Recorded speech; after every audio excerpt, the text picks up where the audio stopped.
Good morning, Boker Tov, on this fine Sunday morning, on the 22nd of the month of Tevet. And let's learn some Torah. The title of the class, The Burning Bush, You and Me. I think grammatically it's supposed to be The Burning Bush, You and I. You could, welcome to give me feedback to tell me if that's correct or not, but based on some Hasidic, famous Hasidic saying of in Hayom Yom, the daily Hasidic thought that the Rebbe put together years ago in 1943, Tafshin Gimel, he writes there that the word I, ich in Yiddish, was something that Hasidim didn't like. I was a little too egotistical. So it's the burning bush, you and me. Tell me if that's grammatically correct or not. But either way, we learned some Torah today. Let's start with giving a little bit of tzedakah as we always do. Put a couple of coins in the pushka. Let's see what I got here. We only have one coin coming up over here, so let's do this. I'm going to take the phone off the pushka over here for a moment and put it up here. And we're going to put in some up coin in the pushka, as you can see, and ask Hashem, the Almighty, for blessing in our Torah learning today. And of course, we make a bracha. You could say your own blessing on your own cup of coffee. Baruch atah Adonai Eloheinu melech haolam she'akol niyeh b'dvareh. Okay, today, I think the learning style will be slightly a little different. Favos, why? Because it's the way it is. And the way I'm going to do this, actually I don't have an English Chumash here, so the translation will be sort of a loose translation. We'll do a little bit more text-based, perhaps, and just share some ideas as we read the text, and not all going to be one point. Usually it's one point that runs through the entire class. Today, and just check today, not necessarily, but they're just some good old learning, a little good learning. So in the Parsha, in the Torah portion that we read yesterday, we already learned about this last week, but it begins with Exodus, the beginning of the exile in Mitzrayim, in Egypt, and Moshe's birth, the birth of Moses. And I want to read over here, starting from this verse over here, where it talks about Moshe's birth. And it says the following. The Torah tells us in chapter 2, the Torah begins with Vayigdal Hayela, talking about Moses. And the child grew up. Gadol, he became big, he grew up. Vatviyeyu levas paroi, and he was bought, or she bought him, talking about Yocheved's mother after she finished suckling him, and she brought him to the daughter of Paro. Vayhi lo levein, and Moses was to her like a son. To her, talking about the daughter of Paro, although the Torah doesn't mention her name, but the tradition tells us that it is Batya was her name, or Bitya, depends how you want to pronounce it, and that is who raised Moses. The Torah constantly refers to her as Bat Paro, the daughter of Pharaoh, in the actual script, in the actual text of the Torah. Now, the Torah continues in verse 11, chapter 2. It was in those days, Vayigdal Moshe, and Moshe grew up. So why the repeat? Again, Vayigdal Moshe. Just in the verse before, it says already, Vayigdal Moshe, and Moshe grew up. Vayigdal Hayeled, it says that the lad grew up. Here it says, and Moshe grew up. So what does this mean, he grew up? So the verse says, Vayetze Alechov, he went out to his brethren, Vayar Bisivlosam, and he saw their burden, their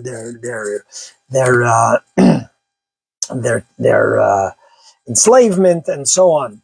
Vayar Ish Mitzri, and then he saw an Egyptian, Make Ish Ivri, who was beating, who was hitting an Ish Ivri, and a Hebrew, Me'echav, of his brothers, or from his brothers. And Rashi, over here, the holy Rashi, the primary commentary or what is referred to sometimes as the Uber commentary on the Parsha, asks exactly that question. Vayigdal Moshe. That already says in the verse that we just came from that the child, the lad, grew up or became big, literal translation. Amar Rabbi Yehuda bar Rabbi Eloi. Rabbi Yehuda bar Rabbi Eloi says the following. He says, Harishon lekuma. The first time it's talking about just physical maturity. Vasheni, and the second time legedula, he was raised, he was appointed to a higher position of authority or leadership, and so on. And that is why Shemineu Parei al Beisai, Shemino, that Parei appointed him to be the overseer, the manager of his house, to direct his house. So the second Vayigdal means that Moshe Rabbeinu was now appointed to a position of importance, of authority, of leadership, and so on. So that is the way Rashi explains this second Vayigdal Moshe. Important to note is that the verse really gives us immediate insight into what this means. Vayigdal Moshe, and Moshe grew up, became big. What does the verse continue? Vayetze elecha, he went out to his brothers. Vayar b'sivlosam, and he saw their suffering. He saw their, Yiddish we call their muchanish. He saw their burdensome life, their enslavement. And Vayarish Mitzri, and he saw an Egyptian hitting his fellow, a brother of his. And the Torah continues how he went ahead and he helped and saved this fellow who was being hit. So here we have a deeper insight into what does this mean that Moshe grew up. What it means that Moshe grew up, it's telling us he grew up. You know how he grew up? He was in the palace. He was appointed, as Rashi says, to a position of leadership. He knows his people are suffering, but why get involved? I'm comfortable. I'm being treated like I am part of royalty. Mali, as in Hebrew, this expression, Mali l'tzara hazot. How many of us would go out of our most comfortable place to go ahead and see the burden and get involved in the burden of his brethren? Was darf ich es haben? What do I need it? What do I need the problems for? And unfortunately, often people respond that way. So that is a deeper understanding by Yigdal Moshe, and Moshe became big. Moshe grew up. Moshe became the biggest one can be, meaning when you go up, you go out of yourself and you truly see, as the pasuk says, Vayar b'sivlosam, he saw, he noticed, he paid attention in their suffering, in their tragedy, in their enslavement. That is true bigness. When you go out of yourself and truly notice and help and take action to help someone else, that is when you become the biggest you can be. There's no limit how big you are. When you're into yourself, essentially you're very small. No matter how big you think, you're really limited and very small. You're only limited within yourself.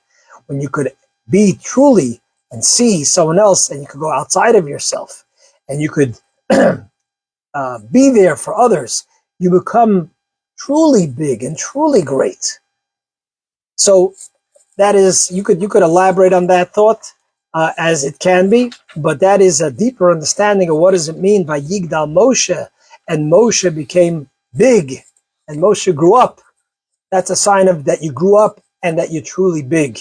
When you could be altruistic and you could be greater than yourself and your own selfish needs, that is true bigness, etc. Okay, let's go a bissel weiter. Let's go a little bit further as we turn the pages over here. And then as we come to the story of the burning bush, and we continue over here, I'm using one of the chumashim over here. There's a lot of, I have a couple of chumashim here opened on my desk, a couple of Bibles, or 5 books of Moses opened up, and maybe we'll explore a couple depending on the time and how this develops. And now the Torah continues as Moshe had to run away. I'm fast forwarding to the beginning of chapter 3. The Torah there tells us, as it is about to introduce us to the story of the burning bush, and then God revealing himself to Moshe and practically begging him to become the leader and to take the Jewish people out of Egypt. The verse sees it, the Torah sees it necessary to first introduce us and to tell us what was Moshe's job, Why is that important? We'll find out in a moment. The Torah tells us Moshe haya ro'eh. Moshe was a shepherd.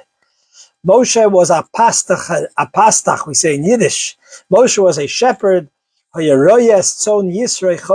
was a shepherd for his father-in-law.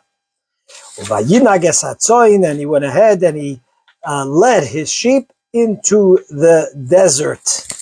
And just a couple of thoughts that come to mind. As I said, today's class will be a little bit different as we read the text. Things that it triggers in my mind is what I will share. Moshe Yeroah. Moshe was a shepherd. Why is that important to tell us? Why couldn't the story right away begin that Moshe Hayaba Midbar, Moshe was in the desert and he saw the burning bush? What is this of Moshe Yeroah? So here we come upon the very famous Medrash, where the Medrash tells us that Moshe was, as he was being a shepherd, one of the Shepsalach, one of the sheep, left the group, ran away, and Moshe ran after the sheep. And by the time he caught up to the sheep, it ran to a stream of water. It was just simply thirsty, and he went to drink. And Moshe lovingly went ahead and affectionately picked up the sheep and said, "Had I known that you're thirsty, I would have led you here to the water." And he showed great loving care to the one individual sheep. And God said, "You are so caring and so tender and so loving to the one individual sheep. You will be the shepherd of my children." And here there's an amazing and important lesson to every leader. Every leader, it's not just about the group, it's not just about my constituents as a whole, but you really truly have to care and pay attention to every single individual. And that has always been the sign of true dedicated leaders. When they, on the one hand, were able to be there, make sure that the entire community and so on is healthy and well looked after. At the same time, they noticed and paid attention and took care of the individual who's hurting and suffering and needs some tender care, love, support, and so on. Okay. Then the Torah tells us, and by the way, just another interesting observation, just comes to my mind. I didn't see this in the commentaries. So Rashi says, it says, "Vayineges hatzon," he led the sheep, "achar hamidbar," into the desert. Says Rashi, why does the Torah tell us that he led the sheep into the desert? Why is that important? Where exactly it was, or where he led the sheep? Says Rashi, I'm quoting Rashi, I'm reading Rashi over here. Lehisrachek min hagezel. Why did he take the sheep of his father-in-law into the desert? In order to distance himself from any type of stealing, any type of theft. Shelo yiru b'sadas hacherim, so that the sheep should not pasture, should not go ahead and eat the grass or the wheat or the harvest of any private fields, and therefore committing theft. So therefore Moshe Rabbeinu went into the desert, which is of course no man's land, to make sure l'srachik min hagezel. And perhaps here the Torah is also teaching us that someone in leadership position, often, and not often, but can happen, that they become somewhat promiscuous in other people's funds and other people's money because they are at the top. And therefore the Torah tells us this too perhaps was something that Hashem said, you, and we even find later that Moshe himself exemplified in making sure to always be very careful in how he used communal funds, etc. So perhaps that's another message over here that the Torah is telling us as we are being introduced and given subtle hints of why Moshe was chosen, because the Torah doesn't give us like a resume of who Moshe Rabbeinu was and why he was chosen to be the leader of the Jewish people. There's only these little hints, but nowhere do we say, and Moshe was great, he was smart, he was wise, he was wealthy, he was a macher, he was charismatic. We don't find any of those descriptions about Moshe. So as always, the Torah puts in these kinds of nuances in how it describes the story, and we pay attention, especially based on what our sages teach us. Okay, now I want to get to the burning bush. Then the verse continues, Vayera Malach Hashem Elav, the Malach Hashem, the angel of God, revealed himself to Moshe Rabbeinu, to Moses, Labas Eish, in a flame of fire, mitoch hasneh, inside the bush. Here we get to the famous story of the burning bush, Vayar. And Moshe Rabbeinu, Moses, saw Vihine hasne bo'er ba'esh, the sneh, the bush. The sneh is a thorn bush, was burning ba'esh with fire. However, v'hasneh einenu ukol, but the sneh, the thorn bush was not being consumed. It's burning, but it was not being consumed. Yom Moshe says, Asura na, may I remove myself. That's the literal translation. Va'ere es hamara hagadol hazeh, and I will see this great vision. V'adu ala yivar hasneh, why is the sneh not burning? By the way, just one of the commentaries is of the opinion, Va'ere es hamara hagadol hazeh, I will see this vision. One of the commentaries, which is out of what how most of the commentaries understand this, he says this was all a prophecy on Moshe Rabbeinu's part, rather than an actual physical occurrence. But most of the commentaries do not learn the verses that way.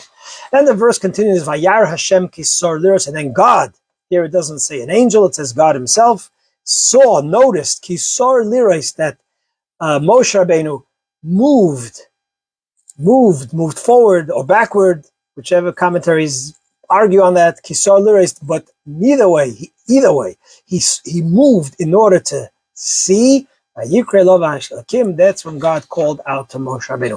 I want to point out a couple of things over here. I hope you're still with me over here. And with this, I will give us the meat of this class, is the story of the burning bush, you and me, you and I. So, there are many commentaries who explain the different insights or meanings into the burning bush. If I asked you, my good friend listening, how do you understand the burning bush? Was God just trying to show him some miracle? Say, hey, it's me. This is you're just trying to grab his attention. You drive down the 95 with a turnpike, and all of a sudden you'll see an ad upside down. Why is it upside down? Because that's what grabs the human's mind, attention. So God just wanted to do something out of the ordinary. And, Moshe, now that I have your attention, Vayar Hashem kisol liros, God said he noticed, he paid attention, now I'll talk to you. Or is there meaning in the details of this particular form of how God to choose to introduce himself to Moses? And the answer is obviously, of course, it wasn't just God, picking some interesting trick. So what does this mean, the burning bush? Commentaries give us various insights. Number one, not necessarily of importance, but definitely important, is that the burning bush, the thorn bush, represents the suffering of the Jewish people that are while they're in Egypt, and God appears in the burning bush, saying that even amongst your suffering, I am there. Then the question is, why is the bush not being consumed? And here there are various answers. One answer is, yes, the burning bush represents Egypt, but until Mashiach comes, the bush itself, the thorn bush not being consumed, was God's way of saying is that even though I'm there with you, but until Mashiach comes, until the end of days, there will always be some sort of thorn bush that will cause pain to our nation. But know this, that I'm always there in that fire. There's a purpose, there's a reason, I'm there, and I will protect you. I protect you, the Jewish people. So that is one of the explanations given. Another explanation given is that only in this particular case, the thorn bush represents Egypt, and God was saying that until they get the entire 10 plagues, the bush will not be consumed. Meaning, as the Torah says later, that Hashem hardened Pharaoh's heart.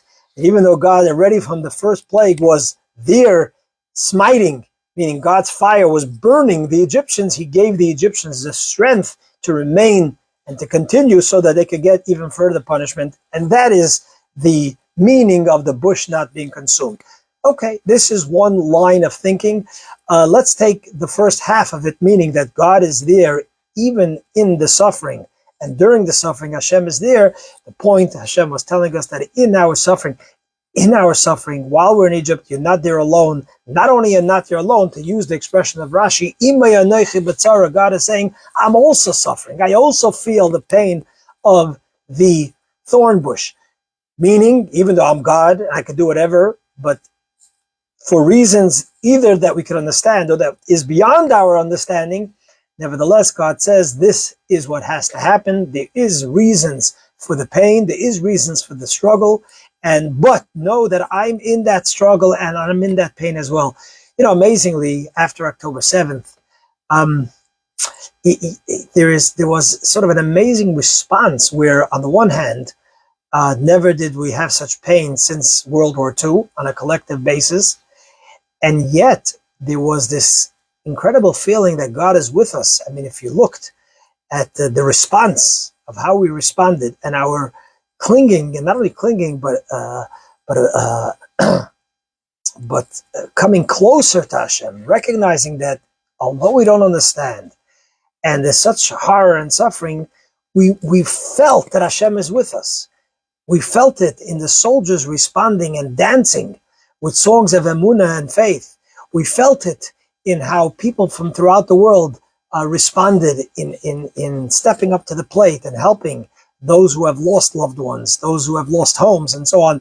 We somehow felt that that although we don't understand why the thorn bush is still there and the suffering is there, but we felt we felt the fire and the flame that was there. And not perhaps, but that was one of the messages that God was saying to Moshe Rabbeinu, is that in the suffering, I'm there with you, and I also suffer.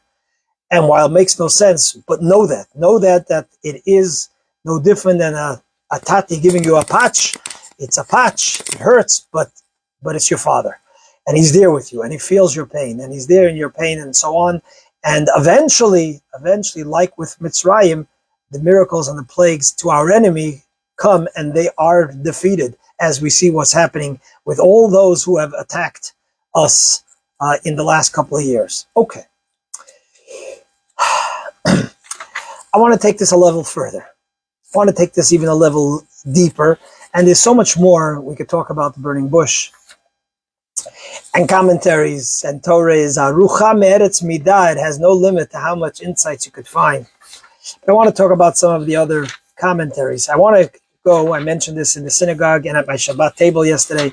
Over here we notice again, just like before we said, Vayigdal Moshe, Moshe grew up.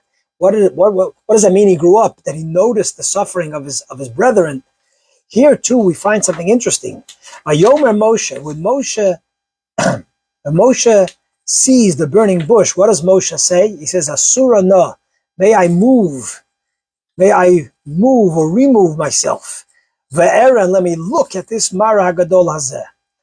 So the Sipurna, and then the Torah says, Vayar Hashem, and God saw Kisor Liros, that he turned to look.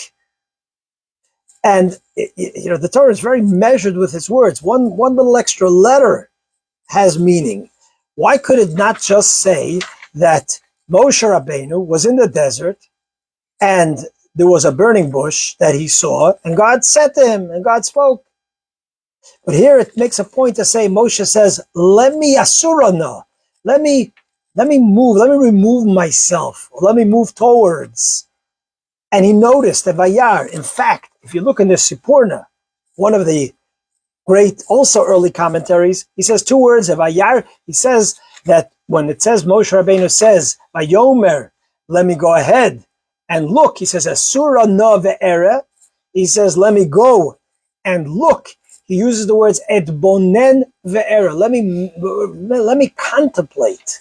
Or later on, when it says Vayar Hashem Kisar Liros, God saw that Kisar, he moved or changed places, so to speak. Liros says the Sipurna lihit bonen badavar, to contemplate on what's going on over here. So this is a characteristic we see in Moshe Rabbeinu, that he pays attention, he notices, he pays attention. Things just don't, just don't happen. He lidbonen badavar, he pays attention. And God saw that he pays attention, and only after that did God say, okay, let me reveal myself to him. This also is very important for a leader to pay attention to the signs around them. It's important for a leader like Moshe Rabbeinu. And I want to even add another dimension over here. I want to add another dimension, an even deeper dimension, which I did not mention. This is the first time. Breaking news. I did not mention this in the synagogue yesterday or at my Shabbat table. You could also say, Vayomer Moshe, and Moshe said the following, Asura no va'eret amara hagadol hazeh. What does that mean? What does that mean? You know, Moshe Rabbeinu said, this great vision that I'm seeing now, I sense, this is a suggestion on my part. I didn't see this in the commentary. So as I usually say, if it's in the holy commentaries, it's in the holy commentaries. It's my own observation, then you could take it or leave it. Asura no, Moshe Rabbeinu was saying, I recognize that in order for me to connect, to understand, to internalize, to appreciate, to communicate with this amazing vision that I see, Asura no, I have to leave my place, not just physically. I have to leave my perspective, what they call a paradigm shift. I realize, we all have a certain way of how we interpret things within our puzzle. After October 7th, right, there was a lot of despair. And as a rabbi, I've heard from so many, there's no way that Israel can survive this, God forbid, and how we could come out of this. That was, by many, that was the approach, that was the logic, that was the thinking, that was the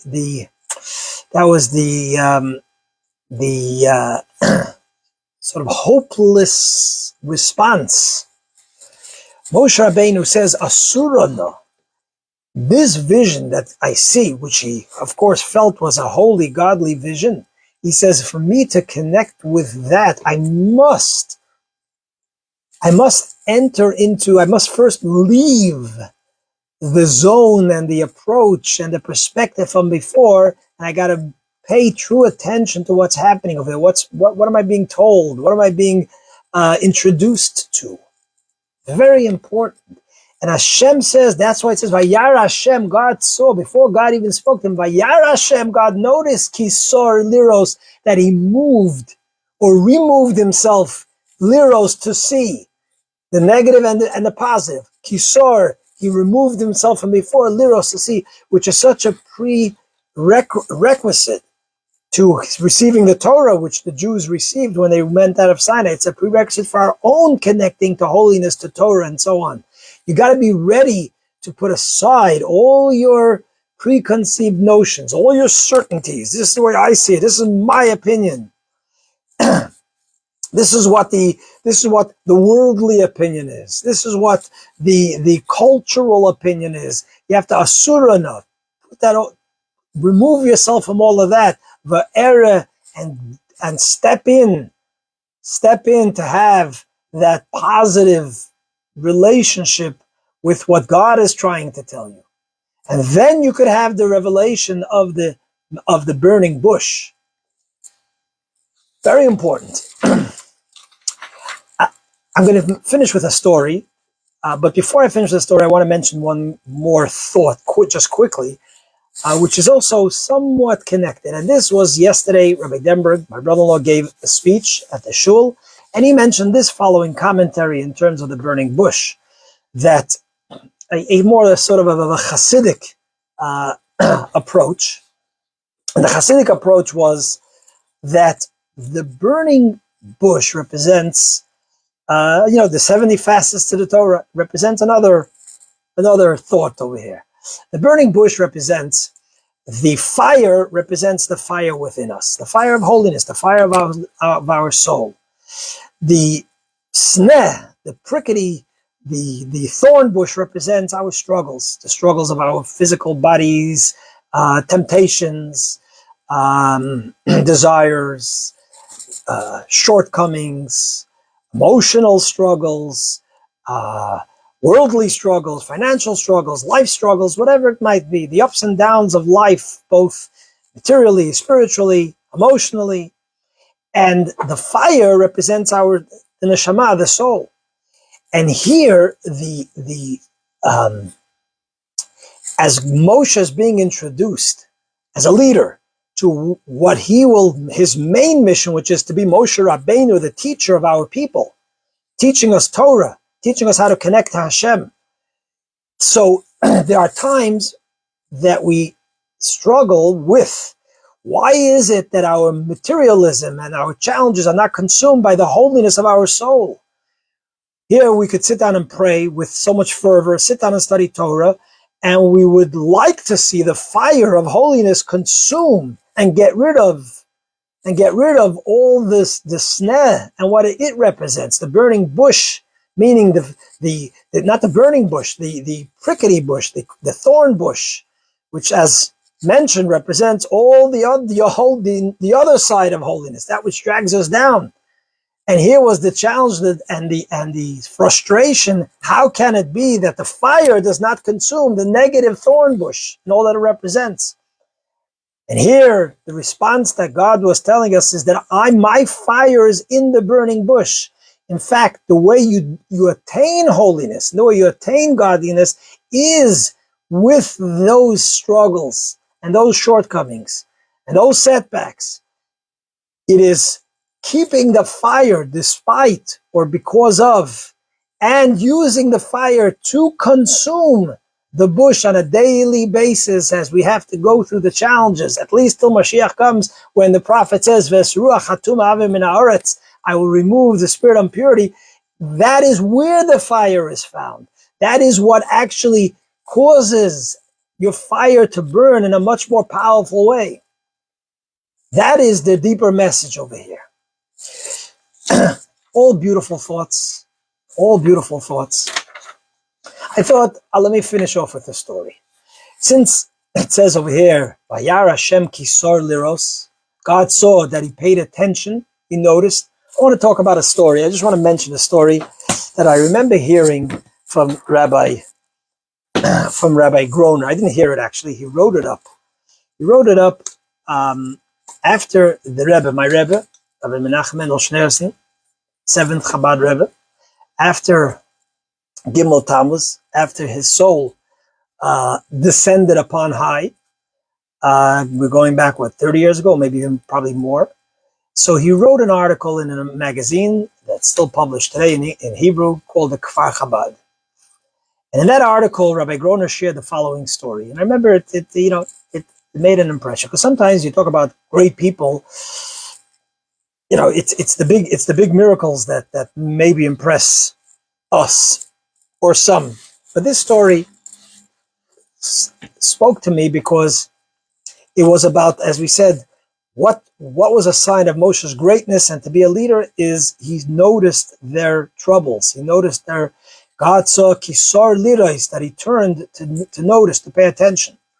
And specifically, the Torah tells us he noticed the plight of his brothers and their suffering. Although he himself was in the most comfortable place, he was appointed to be the manager, the overseer, the top authority on Pharaoh's home, the palace.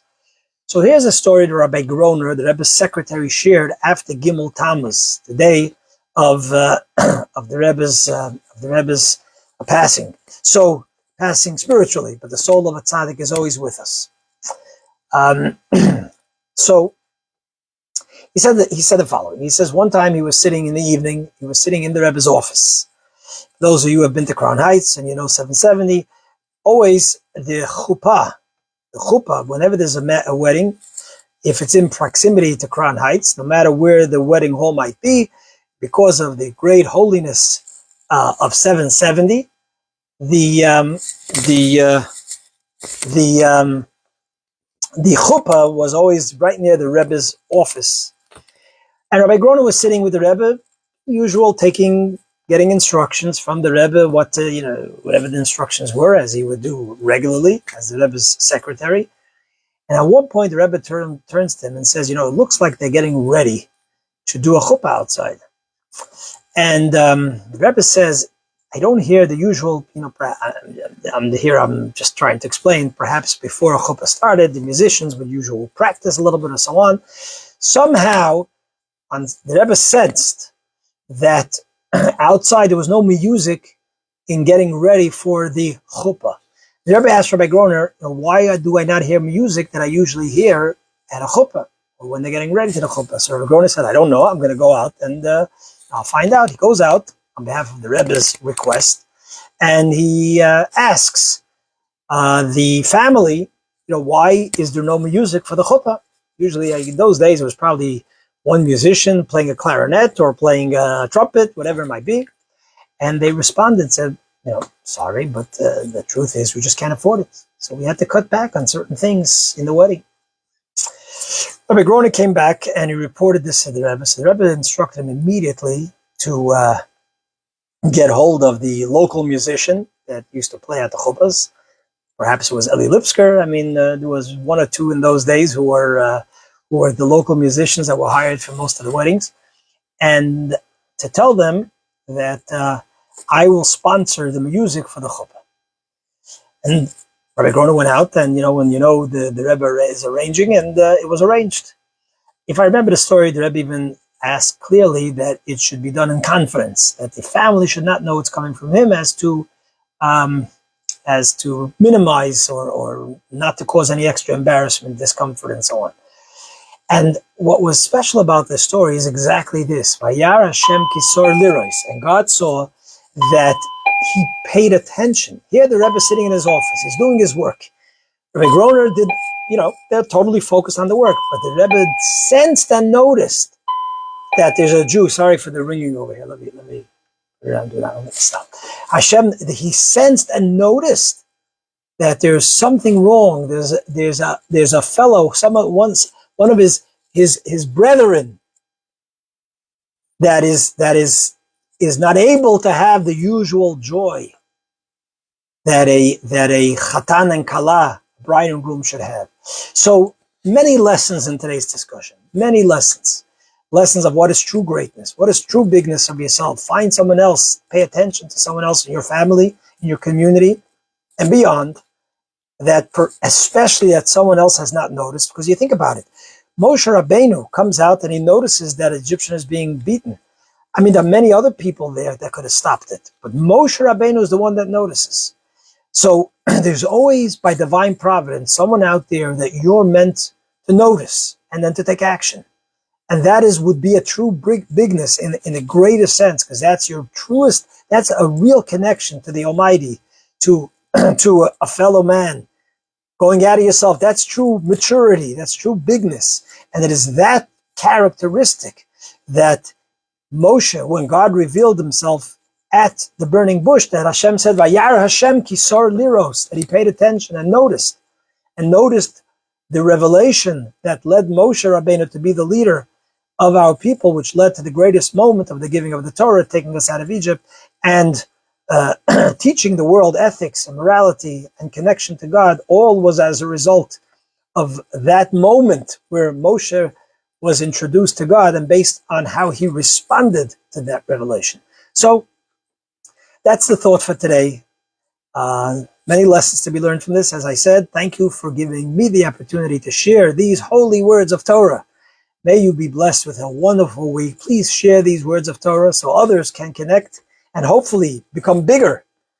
Hopefully I could become bigger from these words of Torah. Hopefully you could become bigger, not bigger in a selfish way, but bigger by connecting to something beyond ourselves, greater than ourselves. Most importantly, paying attention to that which happens around us, to take the message, to connect to the Almighty who's sending us messages. If we only pay attention, especially when it comes to being able to help a fellow human being who needs someone to notice and to reach out to them and help them. Have a wonderful, fantastic week.